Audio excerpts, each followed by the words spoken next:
भगवान भोलेनाथ जी के श्री चरणों में कोटि कोटि प्रणाम। बाबा गोस्वामी जी के श्री चरणों में कोटि कोटि वंदन।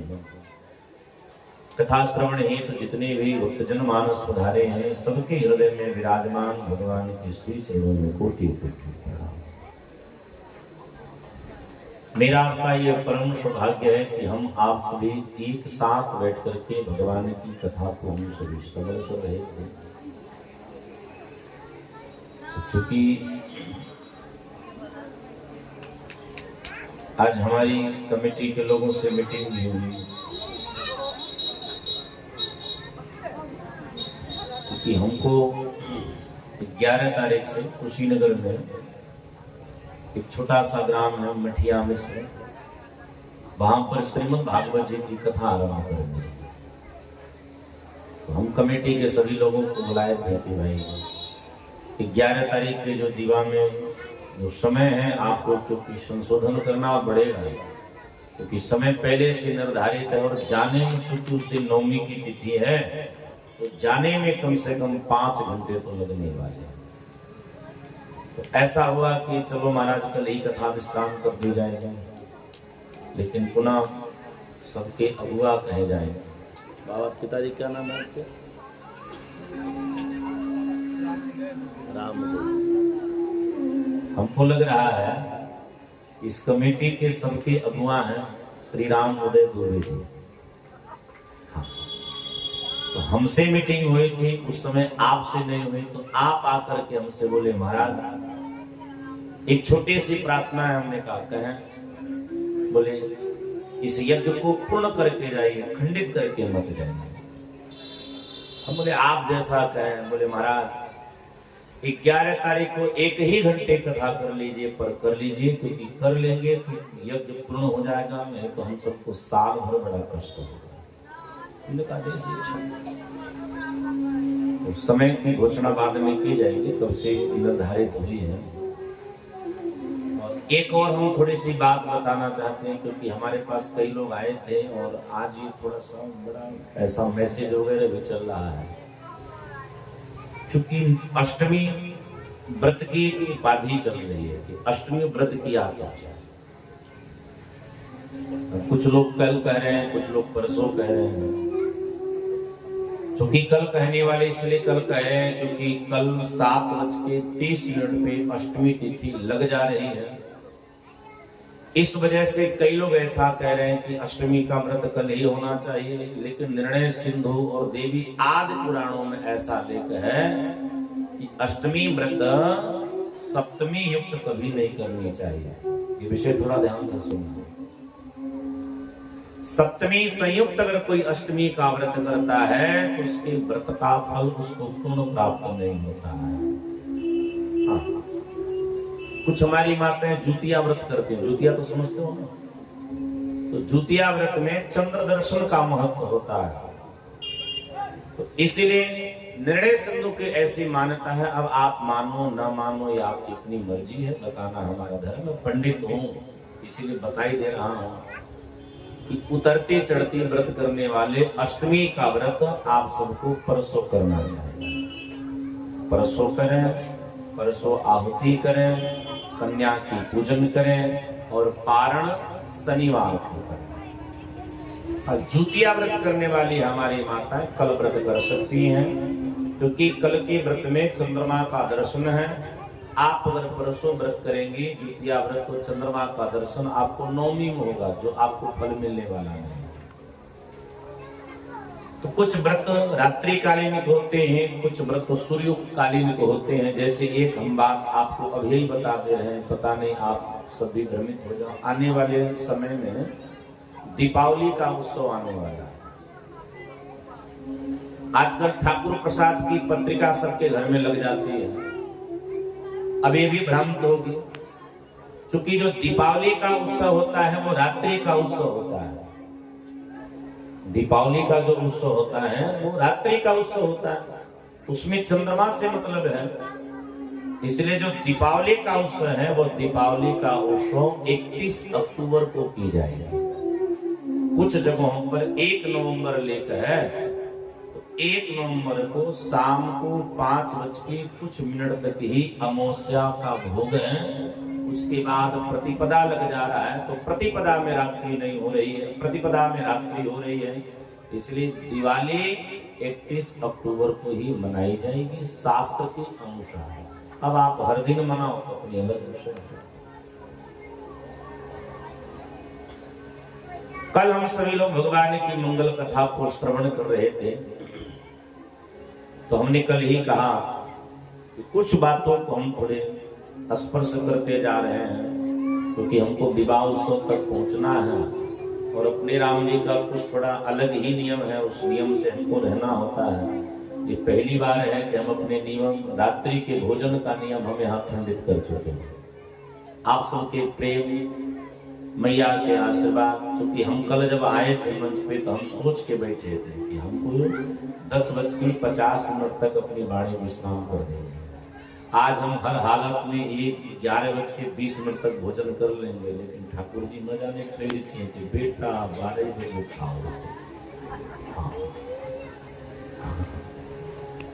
दूत अवधपुर पठबो जाए, दूत अवधपुर पठबो जाए, दूत अवधपुर पठबो जाए, दूत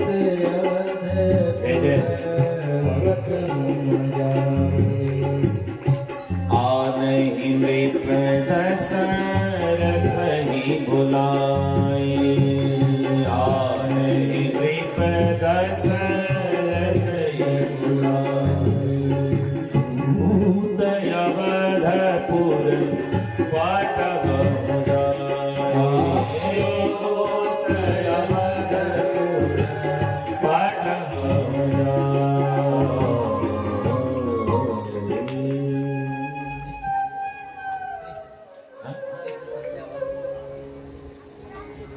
गोस्वामी जी महाराज लिख करते हैं कि सदानंद जी और विश्वामित्र जी ने जनक जी से कहा कि आप अयोध्या अपने दूत को पठाएं, तो जो मैं विभक्ति बतलाना चाहता हूं। दूत आए हैं, पहुंचे दूत रामपुर पावन हर्षे नगर विलोक सुहाव। जब दूत पधारे हैं, दशरथ जी के दरबार में गए हैं, तो दशरथ जी ने बड़े प्रेम से उन दोनों का स्वागत किया है और दूतों से प्रश्न करते कि आप कहां से पधारे। दूतों ने कहा महाराज हम जनकपुर से पधारे हैं और ये पत्रिका है। अच्छा, गजब की बात है, दुनिया के पहले दुल्हा है वो जो विवाह से पहले ही ससुराल में जाकर के धमक पड़े। ये दुनिया की 1 नंबर के पहले, इनको दुनिया मर्यादा पुरुषोत्तम कहते हैं। 1 नंबर के पहले दुल्हा है जो ब्याह से पहले ही ससुराल में पड़े। और तो सुनो ना, अपने मम्मी पापा को सूचना भी नहीं दी। दूतों से दशरथ जी ने कहा कि पत्रिका कैसी है? बोले महाराज बारात की तैयारी करो। बोले किसके? बोले आपके पुत्र। दशरथ जी की आंखों में अश्रु था। अब यहाँ आप, चूंकि मैंने हास्यास्पद कह दिया, भगवान राम धनुआ कभी नहीं तोड़ते, लेकिन राम जी ने धनुआ क्यों तोड़ा है? विश्वामित्र जी के हाथ में जब दशरथ जी ने राम जी का हाथ जब थमाया है, तो विश्वामित्र जी से दशरथ जी ने कहा तुम मुनि पिता आम नहीं हो, आप इनके पिता के समान हैं। और हर पुत्र का धर्म है कि अपने पिता की वाक्यों का सम्मान करें। वो पुत्र दुनिया का सबसे बड़ा अभागा बेटा होता है जो अपने माता पिता का कभी सम्मान करता नहीं। दशरथ जी की आंखों में अश्रु आ गए। दशरथ जी ने पहली बार कहा कि भैया कहो कुशल दो बारे, तुमने के निज नयन निहार। आपने मेरे दोनों पुत्रों को अपनी आंखों से देखा है कि सुनी सुनाई बात कह रहे हो? दूतों ने कहा नहीं नहीं नहीं, मैंने आंखों से देखा है। उनकी वीरता, उनकी धैर्यता, उनकी सुंदरता, उनकी सौम्यता की चर्चा तो पूरे जनकपुर वासियों के मुख से। लेकिन आप ऐसे क्यों पूछ रहे? दशरथ जी ने कहा कि जब से लाला गए हैं आज पहली बार खबर मिली है, और खबर भी मिली तो चकाचक खबर मिली। बारात सजाई गई, हमने कल श्रवण किया, बारात निकली है, लेकिन हमारे पूज्य गोस्वामी जी महाराज कहते हैं अयोध्यावासी इतने आनंदित हो गए हो कि अयोध्यावासियों की क्या गजब की बात है। लेकिन ये दुनिया का पहला विवाह है जो दशरथ जी को समझी मन, जो समझे आज माथे पर हाथ पटक पटक करके रो रहा है। दशरथ जी हंस नहीं रहे, रो रहे। दशरथ जी बारात जब चली ना तो दशरथ जी रोने लगे। वशिष्ठ जी बोले बेटवा के ब्याह में तो पप्पा लोग खुश रहते हैं कि समझी मिली है, समझी मिली है, अब तुम विपत्ति चढ़ गई, काहे रो रहे हो? दशरथ जी बोले महाराज विपत्ति इसलिए चढ़ी है कि सब पूछ रहे हैं दुल्हा कहाँ है। अब हम क्या जवाब दें? अब हम कैसे कहें कि दुल्हा तो पहले ही ससुराल में टपक पड़ा है। वशिष्ठ जी ने कहा चिंता मत करो, जैसे राम जी हैं, जैसे राम जी हैं वैसे ही भरत जी हैं, जैसे लक्ष्मण जी हैं वैसे ही श्रीमान शत्रुघ्न जी हैं। इसलिए काम करो, तुम भरत जी को दुल्हा बना दो, शत्रुघ्न जी को लक्ष्मण बना दो। ये बात जब भरत जी के पास गई, बोले हम नहीं दुल्हा बनेंगे। बोले कहाँ है? बोले मोर यहाँ हमारी सजाए जाए, जाते वहीं छीन ली जाए। वही हाल हो गया। एक बार गुरु और चेला की साथ में कई लोग जाए, गुरु और एक चेला के साथ में जाए। गुरु जी ने देखा कि आगे जब सोच है तो वहां एक साइन बोर्ड लगा कि जो कोई डूबते हुए को बचा देगा उसे 1000 रुपया इनाम दिया जाएगा।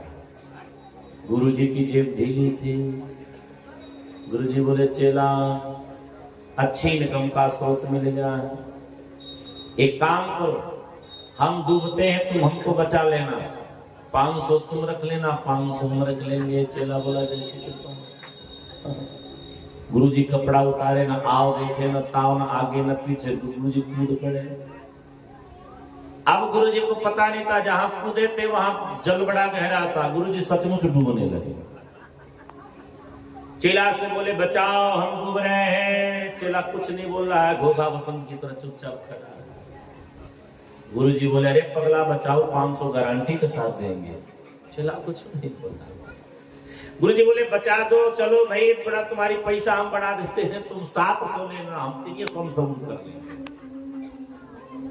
चलो आप फिर भी चुपचाप बैठे। गुरु जी बोले अच्छा एक काम करो, बचाओ हमको, नहीं तो मर जाएंगे, 1000 तुम पूरी रख लेना। चेला फिर भी सांस। गुरु जी बोले अरे बेटा हम तुमको 1000 रुपया अपने तरफ से दे देंगे, हमको बचाओ, नहीं तो हमारी भंडारा होने वाली है। चेला कुछ नहीं कह रहा है, खड़ा है। तो गुरु जी बेचारे ऊपर नीचे बोले डुबुक डुबुक पीछे बोले। गुरु जी बोले अच्छा तू बचा क्यों नहीं रहा है? चेला कहा 1000 रुपये वाला बोर्ड पड़े हैं, लेकिन हम 6000 वाला पड़े हैं। आगे बोर्ड लिखा है कि जो मरे हुए व्यक्तियों की लाश निकालेगा उसे 6000 दी जाएगी। हम तो इस चक्कर में हैं कि कब आप टपकिए हमको 6000 मिल जाए। हम तो इस चक्कर में। भरत जी वही सोचे यहाँ माथे पर मुकुट हमारी सजा और जाते उतार ली जाए, हम नहीं बनेंगे। तब वशिष्ठ जी ने कहा चिंता मत कर पगले, तुम सबकी भी गाय। देखो जब कहीं आप अपनी शुभ यात्रा में चलो और कुछ वस्तुएं आपको दिखलाई पड़ने लगे तो समझना आपकी यात्रा सफल होने वाली है। मार्ग में अगर 12 लोग आपको मिल जाएं, 12 में से किसी भी कोई भी आपको मिल जाए तो समझना आपकी यात्रा सफल होने वाली है। तो स्वामी जी ने इन 12 का बड़ा सुंदर नाम दिया है। बने न बरनत बने बनाता हो ही सगुन सुंदर शुभदाता, चारा चांसो बामो तिसले, मनहु सकल मंगल करे, दाहिन काग सुखेत सुहावा, नकुल दरस सब काहू पावा, शानुकूल बहत विध बयारे, सगट सवार आब भरवारे, लोहा फेरे तेरे दर सुध कावा, सुरभीषण मुख शिशु मृगमाला फिर दाहिन आई, मंगल गण जनु दीन जगाई, क्षेम करी कर क्षेम विषेखी, श्यामा बाम सुत रूप देखी, सन्मुख आयो दधियनु मेरा, कर पुस्तक दीप कबीरा, जय सिया राम जी की जय, राजा राम जी की जय, सिया राम जी की जय, जय सिया राम जी की जय, राजा राम जी की जय, सिया राम जी की जय। हमारे धर्म शास्त्रों में ये सगुन कहे गए हैं। आप किसी यात्रा में जाइए, इतने में से कोई आपको दिख जाए तो समझना आपकी यात्रा सफल होने वाली है। पहला क्या, नीलकंठ नामक जो पक्षी है, अगर चारा लेते हुए अपने मुख में चारा रखा हो और आपके बाएं तरफ निकल पड़े तो व्यक्ति को मानना चाहिए हमारी यात्रा एकदम सफल होने वाली है। दूसरा, आप कहीं जा रहे हो और आपके दाहिने तरफ खेत में कौवा अगर चारा चुन रहा है तो समझना अब आपकी यात्रा सफल होने वाली है। यात्रा में जा रहे हो, अगर नेवले का दर्शन हो जाए तो यात्रा सफल है। यात्रा में जा रहे हो, ठंडी हवा अगर शरीर को प्राप्त करने लगे, समझना यात्रा सफल है। और सबसे बड़ी जो सूचना है, कोई सुहागन स्त्री गोद में बच्चे को ली हो और सर में मटके का पानी रखी हो, ऐसा अगर आपको आते दिख जाए तो समझना चाहिए आपकी यात्रा अत्यंत ही सफल होने वाली है। कोई लोमड़ी बार बार अगर आपको दिखलाई पड़ने लगे तो समझना यात्रा सफल है।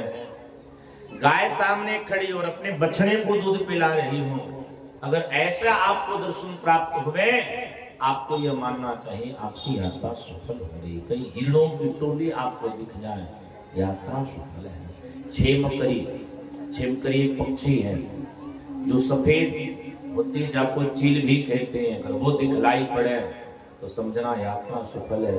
एक श्यामा पक्षी होता है, सुंदर पेड़ पर बैठा अगर आपको दिखलाई पड़ जाए तो आपकी यात्रा सफल होती है। दही अगर दिखलाई जाए, कई लोग घर से खा के चलते हैं, इसीलिए खा के जाया जाता है। दही का दर्शन यात्रा में सफल होता है। अब एक बात थोड़ा हम कहेंगे, जोड़ से बोलो जय सिया राम। मछली खाना पाप है, पर मछली का दर्शन करना शुभ होता है। आजकल किसी का विवाह होता है तो जिसको हम भगवान कहते हैं, ब्याह दूसरे दिन होता है तो लोग कहेंगे भैया लाओ तो शुभ कहीं लिया जाए। अब बाजार से सब मछली पटक जाएंगे। मछली दर्शन शुभ होता है। इसलिए हमारे यहाँ शास्त्रों में कहा गया है कि जब गृह प्रवेश होता है किसी मकान में, जब हम नवीन मकान में प्रवेश करते हैं तो हाथ में दही का घड़ा और जीवित मछली लेकर के हम मकान में प्रवेश करते हैं। इस स्थिति में अगर कोई मकान में प्रवेश करता हो वह मकान सदा सुखकारी हो जाता है। तो हमारे यहाँ तो सब उल्टा है। मछली खाना पाप है, वैसे तो सब जीव को खाना ही पाप है। किसी गाय को मांस दीजिए वो नहीं खाएगी, बकरी को मांस खिलाई नहीं खाएगी, लेकिन बकरी कितनी अभागन है कि बकरी बेचारी अपनी मांस खाती नहीं, लेकिन अपनी मांस सबको खिला जाती है। सब भटकते बड़ी मस्ती के साथ।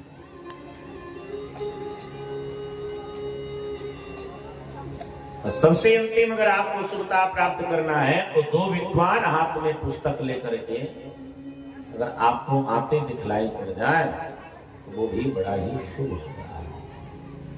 भगवान की जब बारात चली है ये सब शुभ के दर्शन हुए। बारात गई है, जनक जी महाराज जी ने बारात का सुंदर स्वागत किया है, श्री किशोर जी ने भी सुंदर स्वागत किया। अयोध्या वासी ने भाई थके हारे गए थे, जनक जी ने कहा इनको दही और चूड़ा खिलाओ। दही चूड़ा कभी खाए नहीं थे, अब जब साने एकदम देखने लगा गोबर है। अयोध्या वासियों ने कहा ये कौन पकवान है? जनकपुर वासियों ने कहा ये जनकपुर का सुप्रसिद्ध पकवान है। बोले यही सब अरकस बथुआ खाते हैं। अरे हम सब मालपुआ खाने वाले व्यक्ति हैं। मैया किशोरी जी समझ गई तो किशोरी मैया अपनी शक्ति को प्रकट करती है और भगवान की बारात का मंगल स्वागत करती हैं। दशरथ जी महाराज अपने ललन से मिलते हैं और बड़ी ही सुंदरता के साथ भगवान के विवाह का मंगल गायन होता है। ठाकुर जी के विवाह गए हैं और भगवान के सुंदर मैया की सुंदरदान भई है। तो स्वामी जी महाराज कहते हैं कि यहाँ में बड़ा ही आनंदित हुआ है। अब राम जी को कहाँ ले जाया गया? बोले राम जी को कोहबर में ले जाया गया। कोहबर क्या है? बोले सखियों का विजय जुलूस घर होता है। दुल्हा कितनों मजबूत हो लेकिन कोहबर में हार ही जाते हैं, कारण वह सब एकदम नोचने लगती है। एक सखी बड़ी चतुर थी, पीला कपड़ा में किशोरी जी की पादुका को बांध करके बोली हमारी कुल देवी की चम पादुका है, इसको प्रणाम करो। भरत जी ने प्रणाम किया। भरत जी ने शत्रुघ्न जी से भी कहा तुम भी प्रणाम करो। बोलो ही प्रणाम क्योंकि चारों भाइयों का एक साथ विवाह हुआ है। लक्ष्मण जी के पास गया, लक्ष्मण जी उठाए और ऐसे फेंक दिए। बोले हम उन कुल देवी नहीं जानते हैं, हमारी तो कुल देवी किशोरी जी हैं और हमारे कुल देवता तो राम जी हैं। अब सन्मुख वाले को प्रणाम करें कि आप ढके हुए को प्रणाम करें। कोहबर से जब राम जी निकले तो खीर खवाई की स्थिति आ रही है। अच्छा जोर से बोलो जय सिया राम। ब्याहे में दुल्हा के साथ पहले दिन से घटना चालू हो जाता है।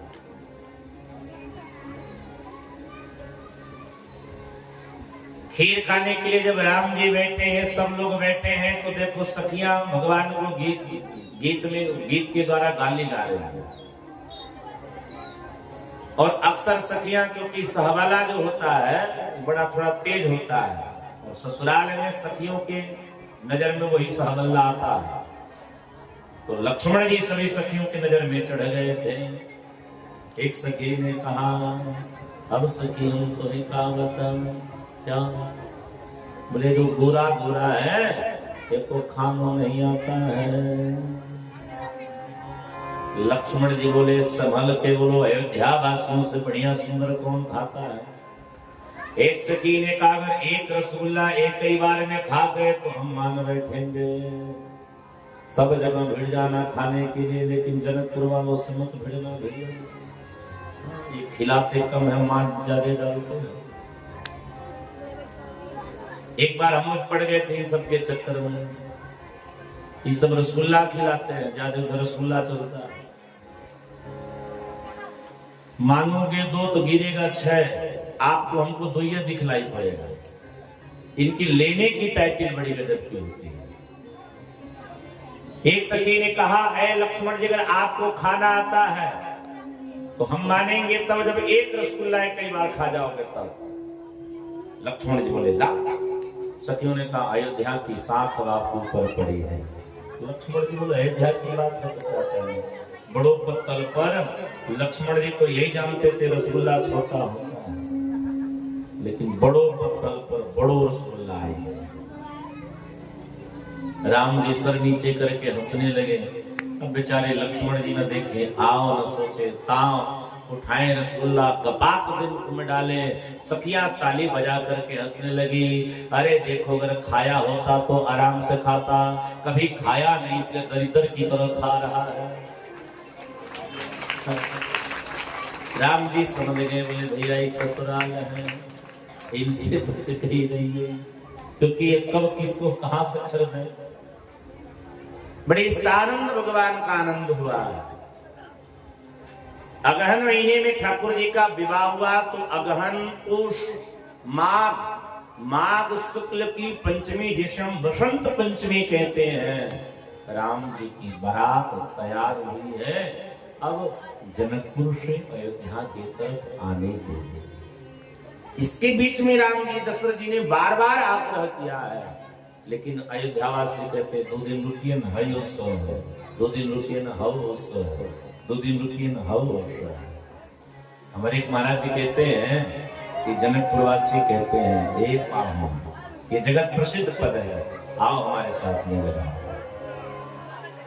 अरे पहुना मिथिल में रहोना, ये पहुना मिथिल में रहोना, ये पहुना मिथिल में रहोना, ये पहुना मिथिल में रहोना। जब ना सुखवा ससुरारी, जब ना सुखवा ससुरारी, होना सुखवा का होना, ये पहुना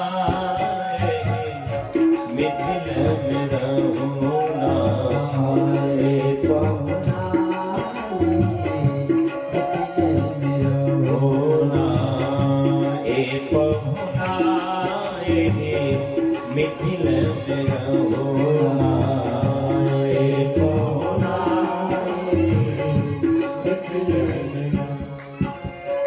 रोज सवेरे उबटन मल के इतर से नहवाएब, रोज सवेरे उबटन मल के इतर से नहवाएब। 1 महीना के भीतर करिया से गोर बनाएब, 1 महीना के भीतर करिया से गोर बनाएब, 1 महीना के भीतर करिया से गोर बनाएब, 1 महीना के भीतर करिया से गोर बनाएब। झूठ कहत ना बानी तनिको, झूठ कहत ना बानी तनिको, मौका एगो देहु ना, ए पहुना अब मिथिल में रहोना, ए पहुना मिथिल में रहोना, ए दुल्हा अब मिथिल में रहोना, ए दुल्हा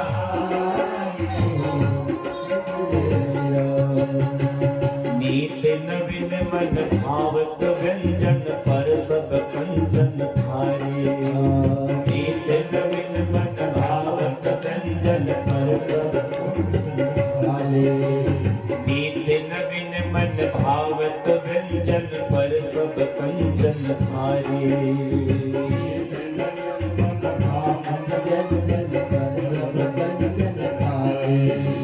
स्वाद भूख बढ़ जाए संसारी सरहज के गारे, स्वाद भूख बढ़ जाए संसारी सरहज के गारे, ओ स्वाद भूख बढ़ जाए संसारी सरहज के गारे, स्वाद भूख बढ़ जाए संसारी सरहज के गारे।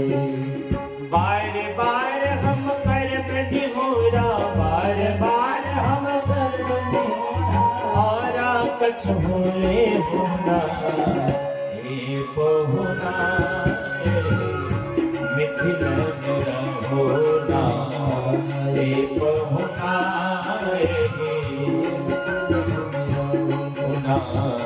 ये बहुआ मिथिल में होना ये बहुआ।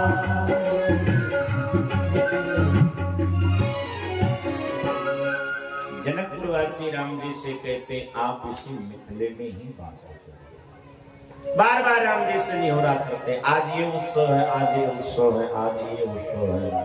अनेक उत्सवों की बहाना बना करके जनकपुरवासी रोक लेते हैं। अंत में राम जी कहते हैं अब हम रुक नहीं सकते क्योंकि मेरी मैया मुझे याद आ रही है। किशोरी जी की विदाई होती है। एक बड़ी निवेदन ध्यान से, एक बाप, मेरी तो एक मेरी प्रार्थना आप सभी ध्यान से सुनो। कभी किसी के बेटे के विवाह में जब आप जाइए ना, बराती बन करके, तो सब बुराई करना, टेंट की भी बुराई कर देना, लाइट की भी बुराई कर देना, और कभी भोजन की बुराई कर देना, क्योंकि वो एक बाप की जीवन भर की कमाई होती है, वो एक बाप की पगड़ी होती है। एक बाप जब अपनी बेटी की विदाई करता है ना, तो सबसे ज्यादा कष्ट से होता है।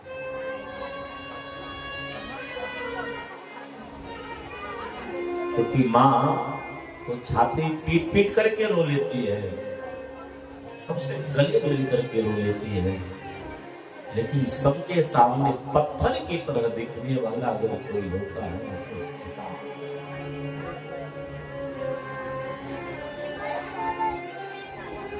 वह एक पिता होता है बंधुओं, जो अपनी बेटी के विवाह में सबके लिए नए कपड़े कर देता है, पर अपने फटे ही वस्त्र में बैठा रहता है। वह एक पिता ही होता है जो एक बेटी के विदाई में इस तरीके से रहता है ना प्यारे, जैसा मानो उसकी दुनिया में सब हो पर कोई दिखने वाला। जिनकी बिटिया होंगी ना, ऐसे पिता को अनुभव होगा कि अगर आपका सबसे ज्यादा कोई ख्याल करने वाली होगी ना, तो पत्नी से भी ज्यादा अगर आपकी कोई ख्याल करने वाली होगी ना, तो आपकी बेटी होगी। एक बाप बेटे की विदाई नहीं करता है, एक बाप अपनी कलेजी की विदाई करता है। बेटी की विदाई का दर्द क्या होता है वो उससे पूछना, जो अपनी बेटी की विदाई करता है। दशरथ जी जब जनक जी के पास गए ना, तो समधी का भाव यह नहीं है कि तो बेटी का बाप लड़के के बाप की चरण को प्रणाम करे। समधी का भाव होता है, समधी का अर्थ होता है सम मतलब बराबर, धी मतलब बुद्धि, जो स्वयं में बराबर मान बैठे, असली वही समधी है।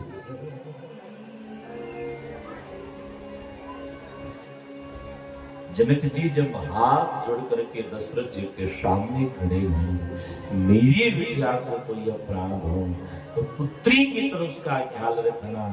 दशरथ जी ने जनक जी को गले से लगा।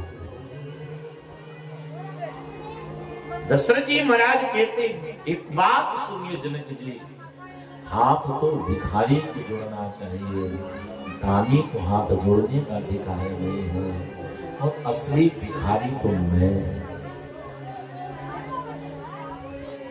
असली भिखारी तो एक लड़के का पिता होता है, असली दानी तो एक बिटिया का पिता होता है। हम तेरे घर पर हाथ फैलाने आए, हाथ को मुझे जोड़ना चाहिए, हाथ आपको जोड़ने का अधिकार है। किशोरी जी की जब विदाई हुई ना, तो पूरा जनकपुर रोने लगा। एक एक घर में ऐसा लगा ना कि आज जैसे कुछ खो गया। जनकपुर वासी एकदम करुण क्रंदन लगी है। सब किशोरी जी से मिलते हैं, सबने आशीष दी है। अंत में किशोरी मैया सुनैना के पास, सुनैना जी को जैसे लगा उनकी छाती पर एक छोटी सी अवस्था में बिटिया की विदाई करना एक माँ बाप के लिए बड़ा कष्टकर होता है। और वे लोग अभागे होते हैं जो किसी बहू को प्रताड़ित करते हैं, वे लोग अभागे होते हैं जो किसी बहू को जिंदा जलाते हैं, वे लोग अभागे होते हैं जो किसी के घर की आंगन की तुलसी को लाकर उसे बार बार ताना बोलते हैं। आजकल तो इस वाना में ताना मार जाते हैं, तू क्या बात कर, तू तो दहेज कम लेकर के आई है, तेरा बाप कुछ दिया ही नहीं है। अरे पगले, इसका बाप तुझे बेटी दे दिया, इससे बड़ा और क्या हो। सबसे बड़ी दहेज तो बेटी है साहब। एक बेटी का बाप अपनी बेटी देता है, अब इससे बड़ी और क्या तुझे चीज चाहिए। श्री किशोरी जी की जब विदाई हुई है, जनकपुरवासी रोने लगे। और हमारे गोस्वामी जी महाराज कहते हैं कि जनकपुरवासियों ने किशोरी जी से कहा,